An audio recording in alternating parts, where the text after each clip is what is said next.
Abordamos la Guerra Civil de 1936 a 1939 de la mano de los historiadores Francisco Allén, Bud Thomas y Stanley Payne.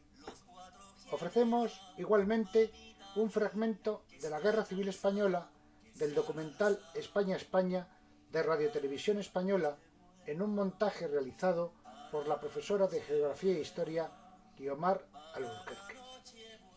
Distribuimos la guerra en 5 etapas: la Guerra de Columnas hasta septiembre de 1936, las batallas de Madrid hasta mayo de 1937, la campaña del norte hasta octubre de 1937, la marcha al Mediterráneo y la batalla del Ebro durante 1938 y el final de la guerra hasta marzo de 1939.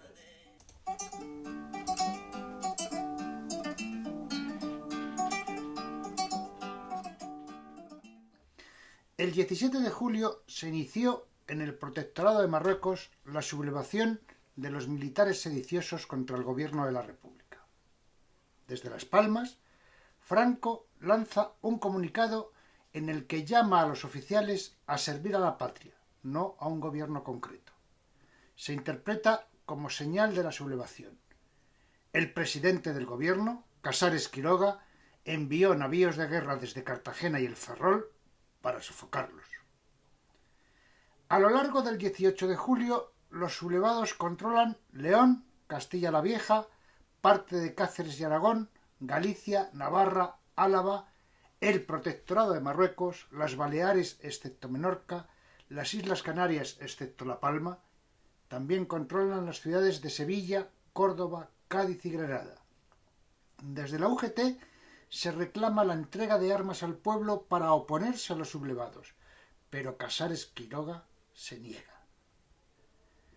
El 18 de julio por la noche, Azaña destituye a Casares Quiroga, o él dimite, no está claro, y nombra jefe del gobierno a Martínez Barrio, de Unión Republicana, un republicano de centro, que anuncia un nuevo gobierno de centro sin socialistas, ni comunistas, ni libertarios, anarquistas. Él conoce personalmente a Mola y confía en convencerle. Incluso llega a ofrecerle ser ministro de guerra. Mola lo rechaza y Martínez Barrio dimite.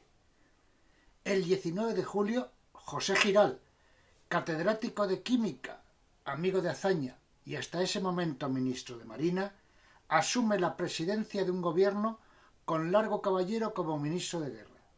Se llevó a cabo un reparto de armas a los militantes de la UGT y de la CNT. Vamos a visionar un vídeo resumen de poco más de 8 minutos sobre la Guerra Civil, que es un fragmento del documental España-España de la serie Memoria de España de Radio Televisión Española. El montaje lo ha realizado Guiomar Albuquerque, una profesora de Geografía e Historia de secundaria.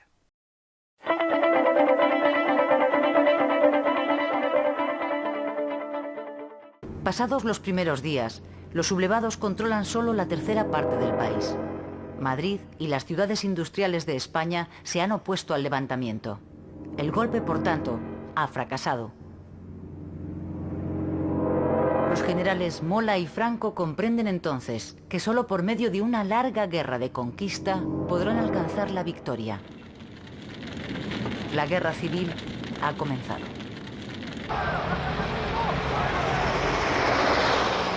En la zona republicana, el gobierno pierde la autoridad y el poder que pasan a manos de las organizaciones obreras a través de los comités populares. Hacer la revolución y ganar la guerra son sus dos objetivos.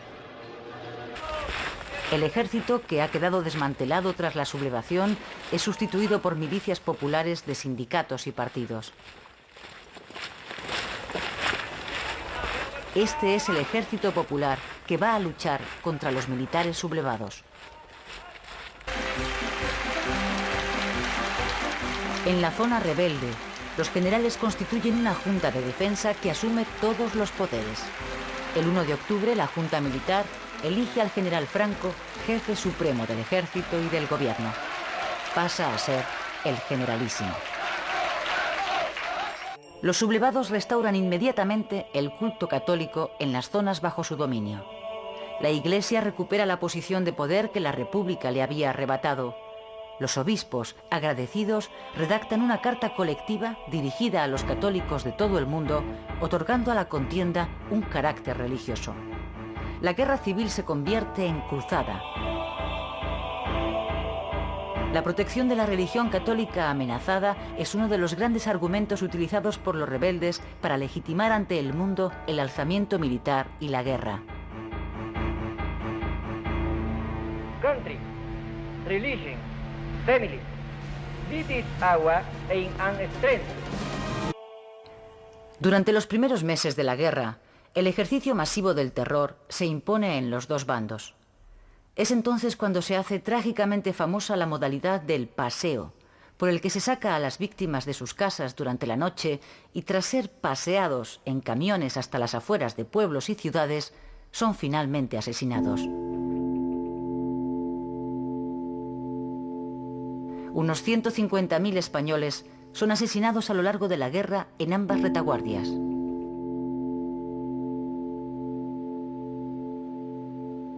En la zona republicana, los comités revolucionarios inician una represión feroz e incontrolada contra sus enemigos políticos, los llamados fascistas. Miles de ellos son detenidos y en la mayor parte de los casos fusilados. La represión es especialmente dura con la Iglesia, que sufre la persecución más sangrienta de su historia.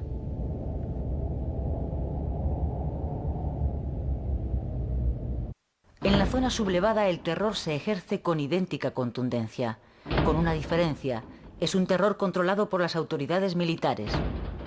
Los frentepopulistas llamados rojos son detenidos, juzgados sumariamente y fusilados. Además, y al margen del control férreo que los militares ejercen en la zona franquista, existe un terror extraoficial que practican los grupos de extrema derecha. Como en el otro bando, los falangistas dan el paseo durante la noche a miles de sospechosos de ser rojos.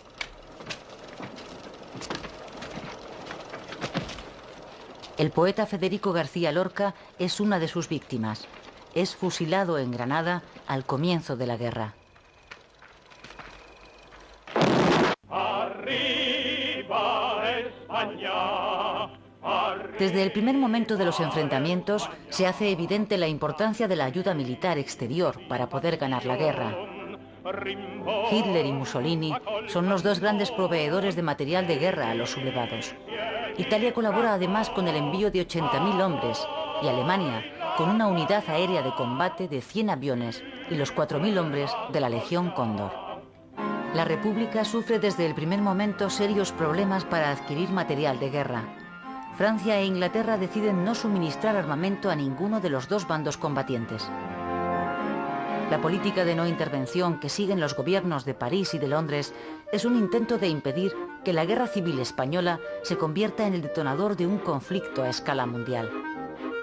Eso perjudica seriamente al gobierno republicano. En el otoño del 36, el líder comunista Stalin decide abandonar su política de neutralidad y acude en ayuda de los republicanos. A lo largo de toda la guerra, la República no va a recibir otra ayuda exterior verdaderamente importante que la que recibe de Rusia. La Internacional Comunista, que también apoya a la República, envía a su vez a las Brigadas Internacionales. Alrededor de 60.000 voluntarios, en su mayoría comunistas procedentes de 60 países, llegan a España para combatir en las filas republicanas.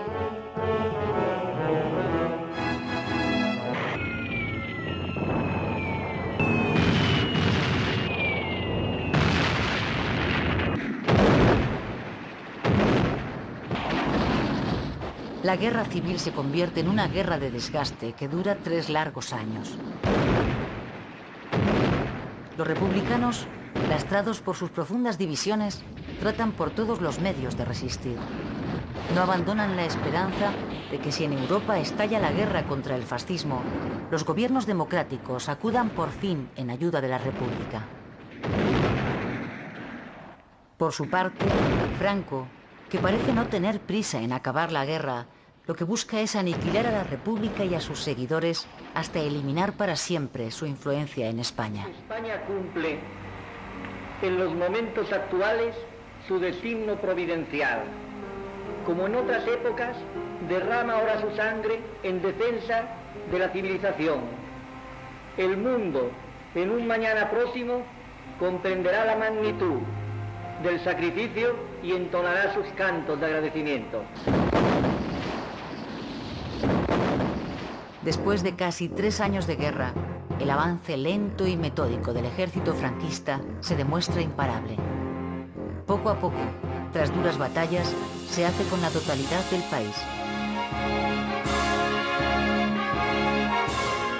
El 27 de marzo de 1939, la República abandona definitivamente el campo de batalla.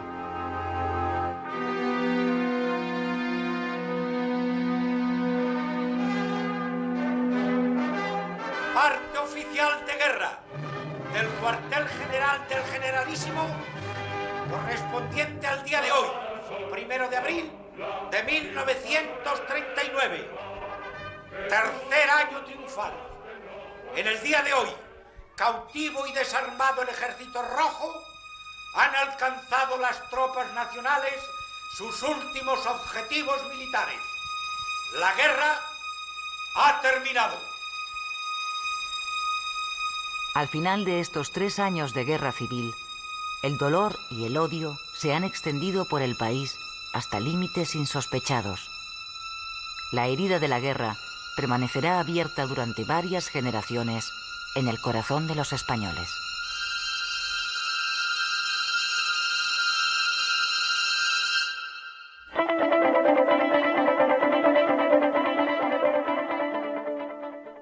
La Guerra de Columnas, hasta septiembre de 1936.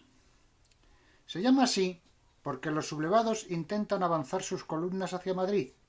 Mola desde Navarra, Franco desde el Protectorado de Marruecos, Saliquet desde Valladolid, Caipo de Llano desde Sevilla. Los generales Fanjul de Madrid y Godet de Barcelona fracasan y son fusilados. Sanjurjo desde Portugal muere en accidente de aviación el 20 de julio. El general Yagüe conquista Extremadura. Las milicias de la República frenan el avance de Mola por el norte en las sierras de Guadarrama y Somosierra. En septiembre de 1936 se producen cambios políticos en ambos bandos. En el gobierno legítimo, Francisco Largo Caballero asume la presidencia y mantiene el Ministerio de la Guerra. Recordemos que Largo Caballero era el líder de la UGT y de la parte revolucionaria del Partido Socialista. En la zona controlada por los sublevados, muerto Sanjurjo y siendo Mola un general inferior, era general de brigada, que no podía tener mando sobre generales de división, se asciende a Franco a jefe militar y político supremo, como generalísimo. Las batallas de Madrid, hasta mayo de 1937. Desde septiembre del 36 hasta mayo del 37 tuvieron lugar en torno a Madrid un conjunto de batalla. Fueron 4 intentos del ejército sublevado nacional de conquistar Madrid, pero fueron frenados por el ejército republicano dirigido por el general Miaja y el general Vicente Rojo. El gobierno legítimo se había trasladado a Valencia. Mientras se luchaba en la batalla de Madrid, el ejército italiano y el sublevado a las órdenes de Caipo de Llano conquistaron Málaga. Las 4 batallas de Madrid fueron, primero por el sur, por la ciudad universitaria, donde muere el líder anarquista Durruti, que se había desplazado desde Barcelona para apoyar a Madrid.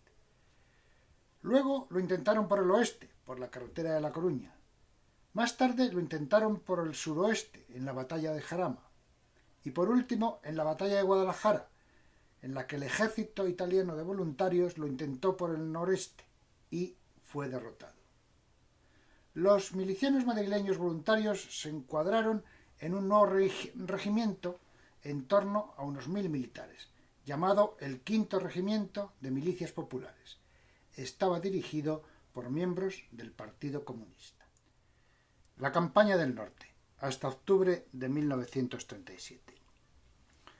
La imposibilidad de tomar Madrid llevó a Franco a cambiar de estrategia y desvió sus tropas al norte y junto con el ejército italiano y la aviación alemana comenzó la conquista de Asturias, Cantabria y País Vasco.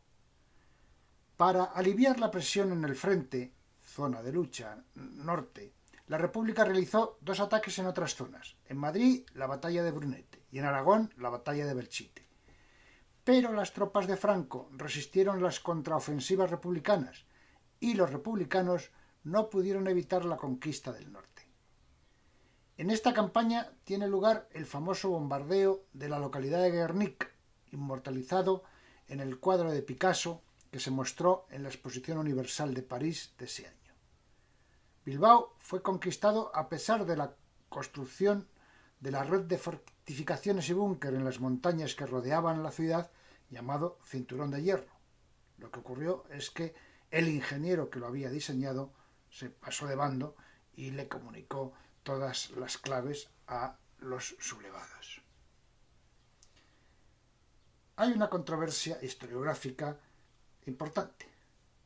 Los historiadores Ángel Viñas y Paul Preston sostienen que con este cambio de estrategia, Franco lo que quiso es alargar deliberadamente la guerra con el fin de aumentar las bajas entre sus opositores. De alguna manera, cuantos más murieran en el frente de batalla, menos tendrían que fusilar posteriormente. En mayo de 1937 se produjo en Barcelona un enfrentamiento armado de anarquistas y comunistas del POUN, Partido Obrero de Unificación Marxista, que son trotskistas antiestalinistas, contra los comunistas del PC, estalinistas, y miembros de Esquerra Republicana de Cataluña. Los anarquistas y miembros del POUN son expulsados del poder.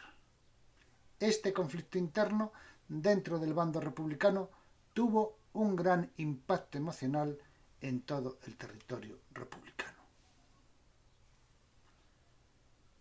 Por otra parte, los dirigentes del Partido Nacionalista Vasco, PNV, y el ejército italiano firman un acuerdo secreto, el Pacto de Sant'Agata, de espaldas al gobierno republicano y a Franco. Una vez conquistada la zona norte por los sublevados, los nacionalistas vascos no quisieron seguir luchando por la República. Sacerdotes del Vaticano actuaron de intermediarios. Fue un duro golpe para la República, pero cuando Franco se enteró, no cumplió lo pactado por los militares italianos y encarceló a los nacionalistas vascos. La marcha al Mediterráneo y la batalla del Ebro, durante 1938. En mayo de 1937 cae el gobierno de Largo Caballero por la evolución de la guerra y los sucesos acaecidos en Barcelona. Se forma un nuevo gobierno presidido por Juan Negrín, un socialista canario de talante moderado que quita a los ministros anarquistas y aumenta el peso de los comunistas. Esto se debió a la importancia cada vez mayor de la ayuda soviética. Su objetivo es conseguir enlazar la guerra civil con la guerra mundial que estaba a punto de estallar por la actitud de Hitler en Alemania. Negrín traslada el gobierno a Barcelona. Negrín ofrece a Franco un acuerdo de paz basado en la amnistía. Franco ni respondió. El siguiente paso de Negrín fue reorganizar al ejército integrando en él a las milicias populares, con lo que logró una mayor disciplina. El ejército republicano conquista Teruel, única capital de provincia que conquistó durante la guerra, pero a continuación el ejército de los sublevados, llamado Nacional, la recupera y avanza hacia el Mediterráneo. Después rompe las líneas republicanas en el río Alfambra y llega al Mediterráneo por Vinaròt, en Castellón, dividiendo así el territorio republicano en 2 partes. Batalla del Ebro en la segunda mitad del 38. El general Vicente Rojo, el mejor estratega de los republicanos, concentró todas sus reservas, ejércitos en la retaguardia, y movilizó cerca de 100.000 soldados. Bajo las órdenes de Juan Modesto, el ejército cruzó el Ebro y lograron hacer retroceder al ejército de Franco. tuvo una intervención destacada el comandante Lister, de origen miliciano. La intervención masiva de la aviación italiana y la alemana hicieron fracasar esta ofensiva. En septiembre de 1938, los gobiernos de Francia y Reino Unido pactan con Hitler los acuerdos de Múnich. Con este giro de la política internacional se acaba la posibilidad de conseguir la ayuda de las democracias, enlazando la Guerra Civil Española con la prevista Guerra Mundial. Hasta marzo de 1939, final de la guerra. Agotado el ejército republicano en la batalla del Ebro y bloqueados los últimos suministros soviéticos por la flota italiana, el ejército de Franco conquistó fácilmente Cataluña y en enero ocupó Barcelona. Las Cortes se reúnen por última vez en Gerona y proponen la paz y un referéndum. Franco responde con la Ley de Responsabilidades Políticas, ley de efectos retroactivos por la que se persigue y condena a los que hayan apoyado a la República. Todos los países, incluidas las democracias, asumen que la guerra está decidida y reconocen al gobierno de Franco. Le envían a sus diplomáticos. El gobierno legítimo, junto con cerca de 450.000 españoles, pasaron la frontera y se refugiaron en Francia como exiliados. Allí los franceses los encerraron en campos de refugiados. Manuel Azaña, presidente de la República, realiza su último discurso en el que pide a Franco que acepte la reconciliación. Franco no solo rechazó el ofrecimiento de Azaña, sino que además decretó esa ley de responsabilidades políticas que ya hemos comentado en febrero de 1939. Con esta ley se condena a todo aquel que se haya opuesto al movimiento nacional, es decir, a la sublevación militar, ya sea activa o pasivamente. La ley también persigue a aquel que haya contribuido a la subversión, entendiendo como tal exclusivamente a la que se había hecho desde la izquierda desde 1934. Es decir, es una ley con efectos retroactivos, algo absolutamente contrario a cualquier Estado de Derecho. En marzo del 39, el coronel republicano Casado, con el apoyo de personas relevantes como Besteiro, líder histórico del PSOE, y Cipriano Mena, coronel anarquista, realiza un golpe de Estado en la zona republicana con el fin de destituir a Negrín y arrestar a todos los altos cargos comunistas. Casado contaba con el apoyo de los militares republicanos más importantes que quedaban, Miaja, Escobar, etc. Todos ellos cansados de sacrificar a sus hombres en una guerra que sabían perdida. Su intención era poder pactar la rendición digna con Franco en condiciones ventajosas y preservar su posición en el ejército. Franco ni responde. El 1 de abril de 1939, Franco declara terminada la guerra. Cautivo y desarmado el Ejército Rojo, se inicia un duro viacrucis para centenares de miles de republicanos, de los que varios miles serán exterminados en campos de concentración nazis. Otros se diseminarán por América y los que quedan en España son encarcelados o fusilados. Les agradezco su atención.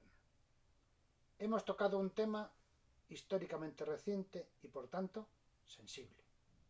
Nuestra intención es exponer la versión de los hechos según las fuentes que se han citado a lo largo de la exposición e invitarles a que desde ese estímulo profundicen en sus conocimientos sobre la guerra civil y formen su propia opinión.